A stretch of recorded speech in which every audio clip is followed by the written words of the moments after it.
mali Hiawatha. Kroz brzake i kroz klance, niz zahuktali Takvamenon, brodeći kroz njegove okuke i vrtloge, stiže mali Hiawatha. Stiže u svom kanuu od brezove kore.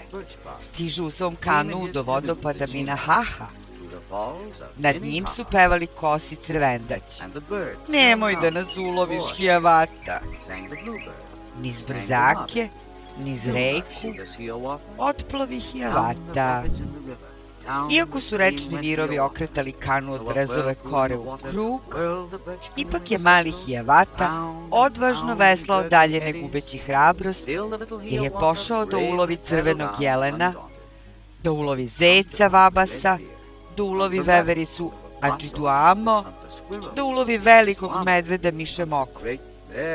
Ovaj mali ratnik je bio neustrašiv i vičan svim lovačkim veštinama. Siguran je bio korak Hiawathin. Sure of foot was Hiawatha.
Tako se za Hiawathu okončao taj dan lova. I Dabar ga je nazvao bratom i pomogao mu je u povratku kući, dok su ga Zec, Crvena veverica i Mali jelen posmatrali kao prijatelja koji odlazi. Moćnog lovca Hiawathu, moćnog ratnika Hiawathu, moćnog poglavicu Hiawathu, moćnog malog Hiawathu.